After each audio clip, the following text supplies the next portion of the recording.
Hi, DotNetNukers, and especially my .NET Nuclear YouTube subscribers. It's been a while since I made my last video. Let me just catch you up on what I've been doing. I created a new company called .NET Nuclear and started the website DotNetNuclear.com, which is home to my training and products.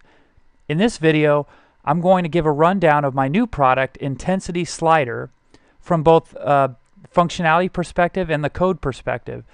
But before I get into that product, I want to give you some background on my new training program. I'm calling this new program Cash for Code. And what that means is, instead of asking users to purchase an expensive subscription in order to access my training and code projects on the website, instead I'll ask for a small voluntary contribution on the training article pages that have the videos and full source code sample projects. Now, these pages are publicly available, so you only will contribute if one of the training articles or code projects is beneficial to you. I consider the Intensity Slider, which is a product for sale on the DotNetNuke store, still part of this Code for Cash program because I'm still giving it away for a very small price.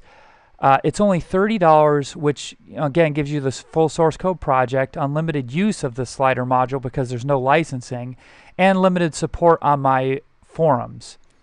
But you can get more information on my website for purchases or more information about the Code for Cash training articles at www.dotnetnuclear.com. Okay, well, let's get started looking at the basic functions of the Intensity Slider module. To start out with our demonstration here, I have a DotNetNuke website with a responsive skin loaded. In this case, I'm using the newest version of DNN7. I've got my module installed by going to the host extension wizard and installing the module. So now we're going to drop the module on our page. So we'll go up to the modules menu, add new module, and we'll find our Intensity Slider module in the module ribbon.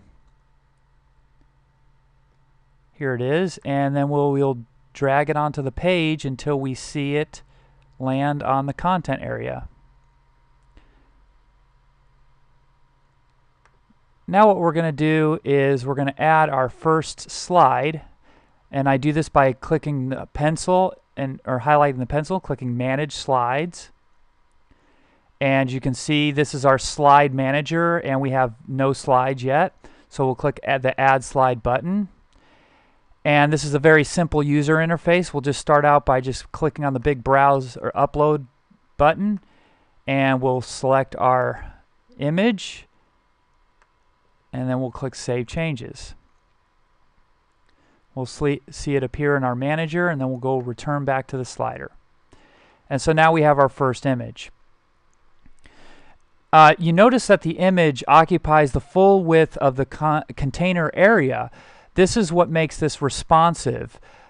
Based on the container, the image will automatically resize. And to illustrate that, if you have Firefox web development extensions, you can click on the Resize View Responsive Layouts, and this shows you an illustration of what this will look like on different size formats. And you can see that the slider has sized itself depending on, again, the area of your browser. So you can see we have it in multiple different formats, and it looks good on all of them. Let's take a quick look at the settings for the Intensity Slider. If we go to our settings page for the module and the tab for Intensity Slider settings, you can see here are all the different slider options that we have available to us. The first one is the most important one, I think, is the slider theme. What's nice about this module, and I'll have a future tutorial about this, but we can select from these out-of-the-box themes, but we can also create our own themes pretty easily with just a few images and some CSS and plug it right into here without having to, rebuild the module. And so we can change our theme. The other thing is we can change slide transition. There's a lot of different effects. I think there's about 12 of them in here. We have a slide transition speed. by default it's set to 2 seconds. This is the amount of time that the transition will take to occur. And then we have our slide duration, which is the amount of time each slide stays up. So the default here is 11 seconds. We can set the advanced type to either automatic or manual. Automatic means the slide will advance, without the user doing anything. Manual means the slide will only advance if the user clicks on the paging buttons. The pause on hover by default is set to true. What that means is if the user hovers over the slider, the image will stay there and won't automatically advance. Show bullets means that the little pager icons will either show or not show. And we have a few unique features. The upload resize options means that you can actually set maximum width or height, so when the user uploads the image within the slider, in the back end the image will get resized based on those maximum dimensions. And then you can also override the responsive layout and actually set width or height restrictions on the slider image. I don't recommend it, but if you don't care about the slider being responsive and you want to set some restrictions on it, you can do that. So let's see some other interesting features of the slider module. Let's go back and manage our slides again. And I'm going to edit the one we just added. One thing we can do for search engine optimization, we can add some text to our image that's just in the alt tag. You don't see it. We have some pretty flexible caption settings. We can add captions which can include HTML tags. One thing that's interesting that I haven't seen in other slider modules is the ability, based on the slider theme, to select per slide where you want the caption to render. And so this theme allows us to pick the top, bottom, left, or right. So in this case I'm going to pick the left side, and I'm going to paste some caption content in there. Other things that give us flexibility is linking. Now most slider modules allow you to link your slide, but what Intensity Slider also allows you to do is set up a link area of where you want the link to happen in the slide. And our options here are entire image, caption, or link inside the caption. Entire image, obviously lets the whole image be linkable, or anywhere you click on the image, it opens that link. The caption, similarly, it's just within the caption area. The link inside the caption is a little bit more of an advanced feature, but what you do is once you specify a link type, and in the link type we can go to any type of URL, or we can select a page within our site. We can set the link target to be a new window or same window. And when we specify link inside caption, we need to make sure that there is a token inside of our caption and an anchor tag. So if I specify this anchor tag with this token in the href, link-href, what'll happen is it'll make just that anchor within my caption linkable according to the link URL. So let's try this out. I'm going to go ahead and save this changes, and I'll return to the slider. So you can see that the caption comes up on the left hand side, and the only place that's clickable is that link, and when I click on it, it does open the link that I specified. So now let's add another slide and illustrate some of the other features here. So we'll add a slide, we'll pick another image here, and this time I'm going to put a caption in, and I'm going to make that come up on the top, let's say. And the link, I'm going to do the same thing with the link, but instead of a certain area, I'll just say entire image and link to the same window. So let's see what happens here. I'll save that, and I'll return to the slider.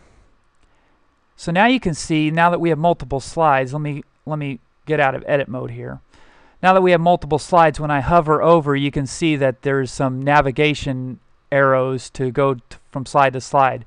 I can also click on the little pager buttons here too. And you can see again, this first slide just has the link on the caption. And if I transition to the next slide, this one is linkable anywhere on the slide. And as you can see, the caption appears at the top. So now that we have a good understanding of the module's features, I want to take you through a behind-the-scenes tour of the code. Okay, so let's take a little tour of the code here. Intensity Slider was built originally in a Visual Studio 2010 project. Here I have it open Visual Studio 2012, either one will work. It is referencing .NET Framework 3.5, and it's referencing an older version of the DotNetNuke assembly. It's probably 6.0 or 6.1. So that makes this work with .NET, any .NET installation that's 6.0 and above. So if you have not seen some of my other videos, you might want to check those out, because Intensity Slider is built on all of the same patterns that I use in my advanced module development and basic module development. So it's using the Chris Hammond module builder templates, and it's using, or it's implementing the model view presenter pattern and the repository pattern. All those are explained in my other videos. If you're not as familiar with MVP pattern and in reference to .NET module development, or if you're not familiar with .NET module development in general, take a few hours and check out my other videos, and you'll get fully up to speed on all those topics. So let's start with looking at the components folder here. And in the components folder, I lay out folders for my model view presenter classes. And so to start out, we have a model. Now the model here is pretty simple. Everything for a slider is just based on an object called slide, and the slide basically just consists of, you know, things that you would imagine based on what you see on the front end. You have, you know, an image alt tag, a caption position. So it's just all the properties that make up that slide object. In my presenters, I have 3 presenters, and they correlate to my 3 main views in the module. So the slide list presenter is the presenter that implements the things that I need for the manage slides. So it's the listing of slides, and inside here I have methods like delete slide, on view loaded, so I'm loading the view, or swapping the slides, or listing the slides.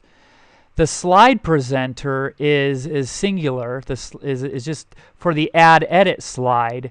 This was what presents the single slide. So it has properties and methods like load caption position options, load slide, on view loaded, save, validate image, all the things that are on my add edit slide view. And the slider presenter is the presenter that's used in my slider view, which is the main view of the module, which shows the actual slider implementation. And so I have methods like on view loaded, and that's basically the only public property, just loading the view up. And similarly, in my views, I have the same kind of 3 types of views like the presenters. I have a slide list view, which is the slide, properties for my slide list view, which is the one you hit when you click Manage Slides. The slider view, which is the view of the main slider, and the slide view, which is the single slide view, which kind of looks like, well, it's just basically properties that emulate all the front-end inputs that are on the slide view. So with that, again, I'm also implementing the repository pattern, And the two main repositories that I'm using here that's very typical in the modules that I develop are the settings and some sort of data repository. And in this case, it's the slide repository. So both of these are interfaced so that you can create mock implementations. But so the settings repository, and I showed this in my advanced module development, but this makes it very easy for us to interface between our settings view and the actual implementation of the module controller, the DotNetNuke module controller API that stores and retrieves your settings, so that you don't have to implement your own data access for your settings. So as you can see here, there's a property for each of the main settings, like skin or theme, effect, slide speed, slide delay, all the things that represent those options that you saw on our settings interface.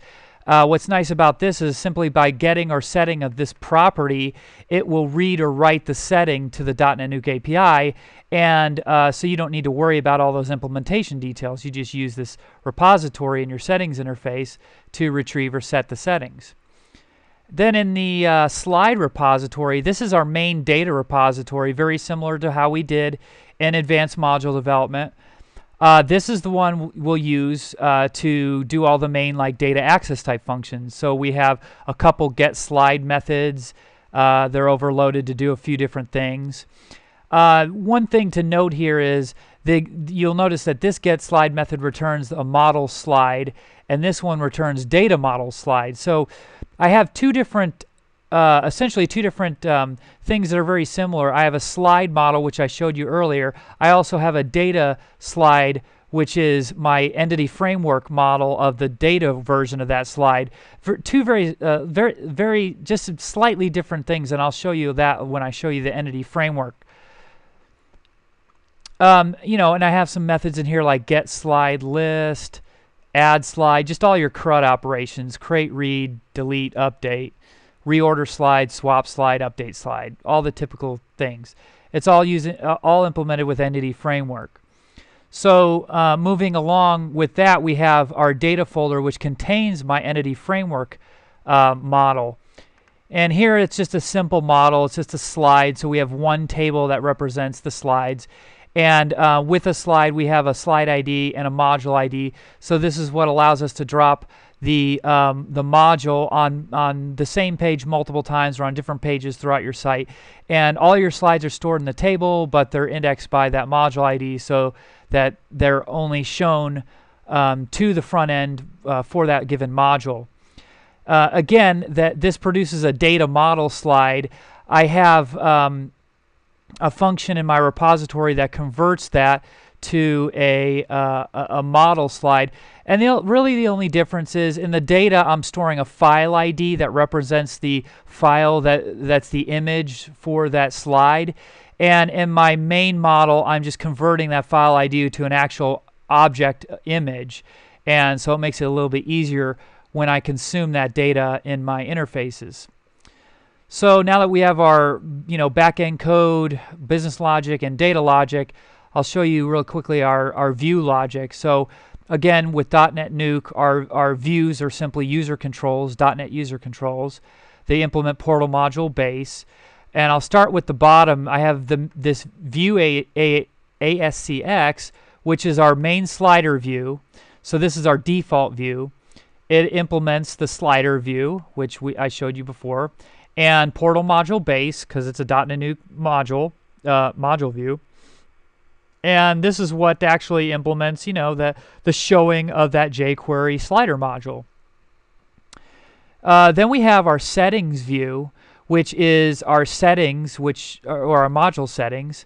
And again, this code here is going to use that settings repository, and it's going to use that settings repository to retrieve and pre-fill the form. And then when you update the settings page, it updates all the form elements to the settings properties and editing or updating the settings. Then our third view is the edit slide, which of course implements portal module base, and the iSlide view uses the slide presenter, which correlates that view.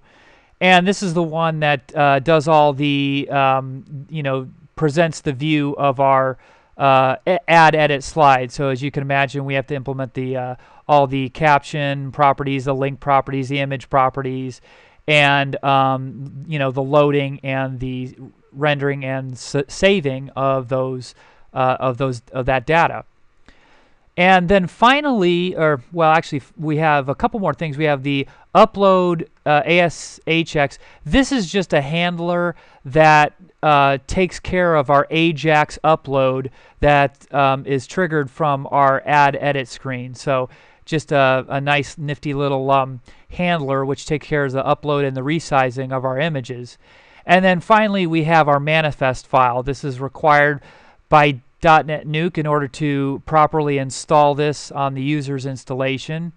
And I mean, I explained, manifest files in my previous videos, but just an overview of, here are all the main properties. This dependency of 6.0 means that the minimum version of DotNetNuke that can run this is 6.0 and above. And as you can see, it runs on 7 as well, just fine. We have our SQL provider scripts to uninstall and install the tables. We have our resource file, which is taken care of by our module build scripts that packages up all of our resources.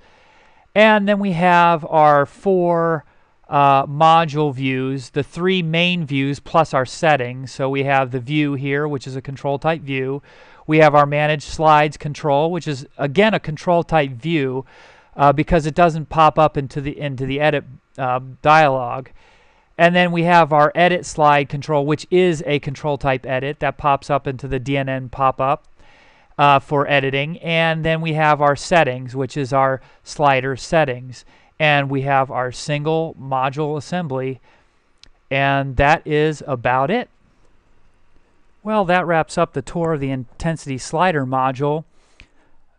Couple of other pieces of information on my website, www.dotnetnuclear.com. You'll find all my other articles, including an article with this video, as well as information about how to purchase the intensity slider module on the DotNetNuke store.